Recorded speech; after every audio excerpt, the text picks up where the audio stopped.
Pois, gente, o ministro Marcelo Queiroga, do governo Bolsonaro, ficou bravo e abandonou uma entrevista ao ser questionado sobre a vacina Covaxin. Em relação ao preço, que a gente sabe que tem um ágio de 1000%, ele ficou muito bravinho, não é? Ficou bem irritadinho e saiu da entrevista e não respondeu várias das perguntas que estavam sendo feitas. Eu vou trazer esse vídeo para vocês e depois eu vou tecer alguns comentários, inclusive provas complicadas em relação a esse caso. Mas vamos ouvir o ministro.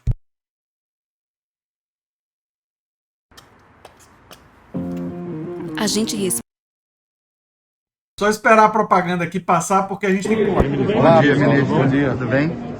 Ministro, sobre essas questões envolvendo a vacina da Covaxin, como que o governo vai fazer? Ele ainda não comprou a vacina, né? Não, nenhuma dose dessa vacina. Não, nenhuma dose. Mas vai comprar? Isso vai tentar... Todas as vacinas que têm registro definitivo da Anvisa ou emergencial, o Ministério considera para aquisições, não é? Então, esperamos esse tipo de posicionamento para tomar uma posição acerca não só dessa vacina, mas de qualquer outra vacina que obtenha registro emergencial ou definitivo da Anvisa, porque nós já temos hoje um número de doses de vacina contratadas acima de 630 milhões e o governo federal tem feito a campanha de vacinação acelerar. Em setembro já teremos todos os brasileiros acima de 18 anos vacinados com a primeira dose e até o final do ano nós teremos a população brasileira acima de 18 anos vacinada. Lembrar que a aposta que o Ministério da Saúde fez foi uma encomenda tecnológica para transferência de tecnologia com o laboratório AstraZeneca e Fiocruz, destacando que a Comissão Nacional de Incorporação de Tecnologia do SUS já avaliou as vacinas que têm registro definitivo na Anvisa e acenou positivamente para a incorporação dessas vacinas no SUS. As outras, que são caráter emergencial, como o nome já diz, é em função do caráter pandêmico da doença. E vão comprar com esse preço, os senhores vão comprar a Covaxin com esse preço que está sendo... Eu falei em que idioma? Eu falei em português. Não é? Então, não foi comprado uma dose sequer da vacina Covaxin, nem da Sputnik. Ele está perguntando de futuro. Existe alguma previsão de compra? Futuro é futuro. Não existe um planejamento para compra, então? O senhor não sabe qual vacina o Ministério da Saúde vai comprar, ministro?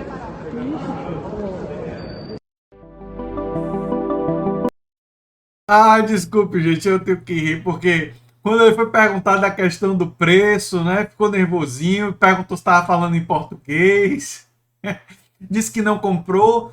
Olha, 4 milhões de doses foram importadas, viu, ministro? Se vocês não compraram, é porque não pagaram ainda, mas olha, depois de importar, tem que pagar, viu? Dar calote aí em laboratório internacional não dá muito certo, não. Normalmente dá problema. Tô avisando você, para você saber que eu não recomendo que você dê o calote, né?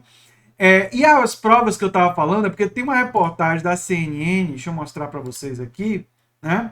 Que o deputado está dizendo à CNN que levou a Bolsonaro provas de irregularidades com relação a Covaxin e aparentemente essas provas foram ignoradas, né? É um deputado, Luiz Miranda, do Democratas, que afirmou ao presidente que sabia que tinha crime na compra de imunizantes, né?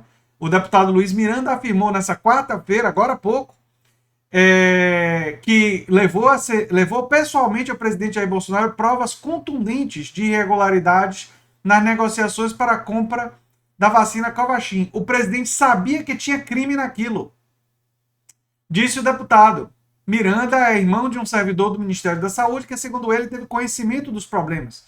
De acordo com o parlamentar, após o encontro, Bolsonaro ficou convencido e se comprometeu a acionar imediatamente a Polícia Federal. Curiosamente, nada disso aconteceu, né?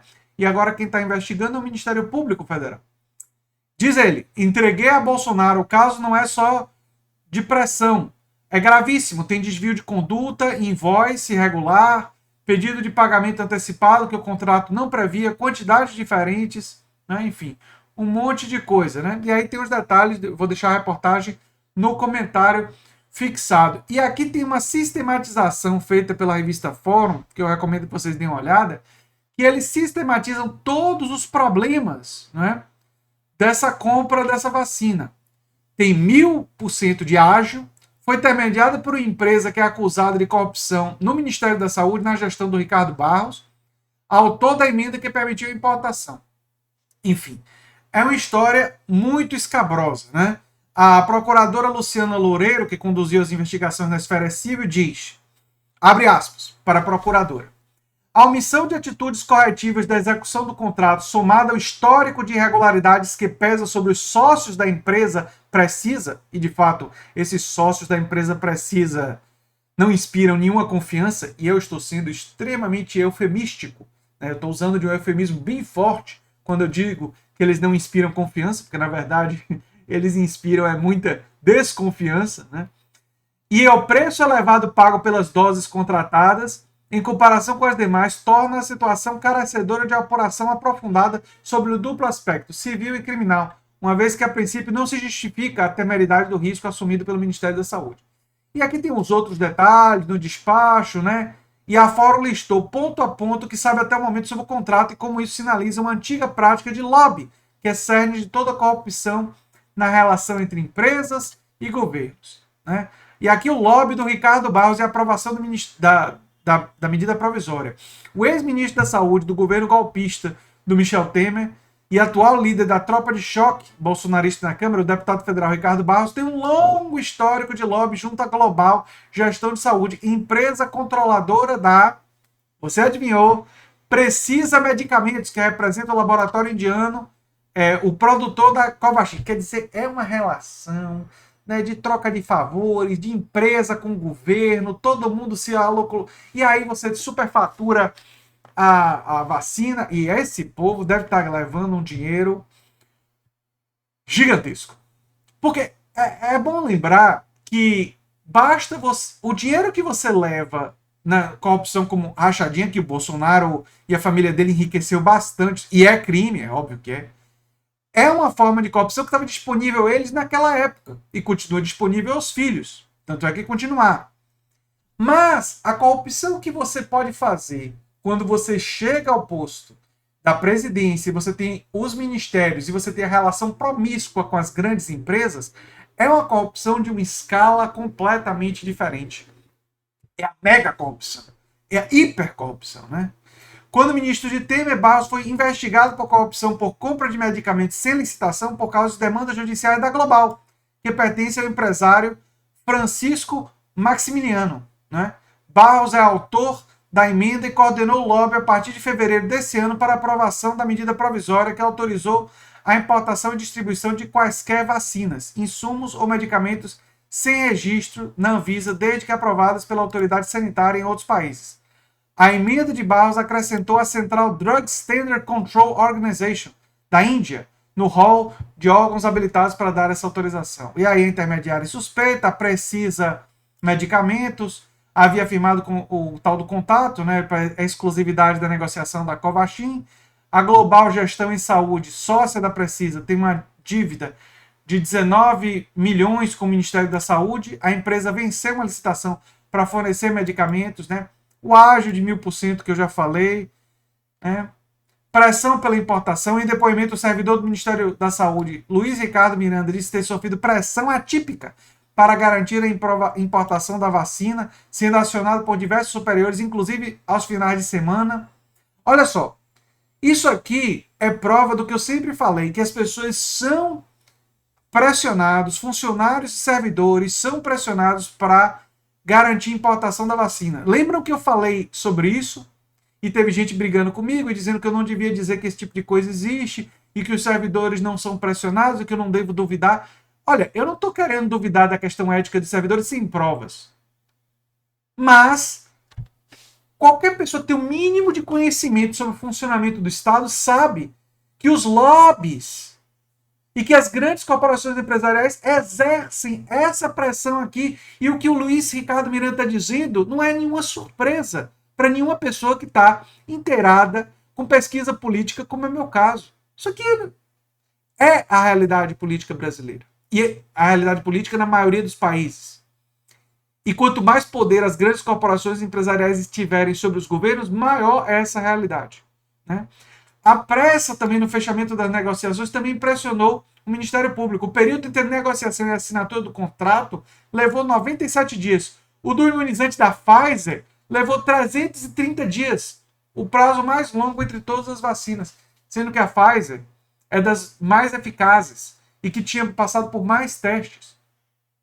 Você não está vendo que tem uma coisa muito errada nisso aqui? É complicado esse país, viu, gente?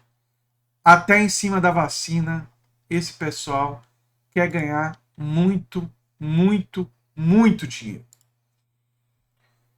E não surpreende nem um pouco, mas a gente tem a obrigação aqui no canal de denunciar, de divulgar, de trazer as evidências e de falar para vocês a realidade sobre isso. E o que eu peço a vocês é vocês divulgarem suas redes sociais, divulgarem para amigos, divulgarem para conhecidos e fazerem esse papel de ajudar a gente a crescer o nosso alcance. É o que eu peço a vocês nesse momento, porque as pessoas precisam saber dessa realidade. E é isso que eu tenho para dizer sobre esse assunto. Eu sou André Teixeira Jacobina, o canal é a Nova Máquina do Tempo, e um dos aspectos que eu analiso muito aqui no canal é essa relação promíscua entre o grande capital, entre as grandes empresas e o Estado. Porque isso mostra que o Estado, em geral, é capturado pelos interesses dessas grandes empresas e é assim que elas exercem o poder indiretamente. E nós precisamos lutar por um outro Estado. Precisamos reformar e transformar profundamente o Estado, transformá-lo ele mais democrático, expandir a democracia para os espaços de trabalho, crescendo o setor cooperado, e nós precisamos fortalecer uma sociedade civil organizada capaz de impedir e bloquear que esse tipo de coisa aconteça, para a gente modificar as instituições na direção de um Estado e de uma sociedade que não deixa que interesses privados se sobreponham aos interesses da vida. E para isso nós temos que caminhar para a transformação do sistema político e do sistema econômico. E conto com vocês nessa luta. Um abração e até o próximo vídeo. Tchau, tchau.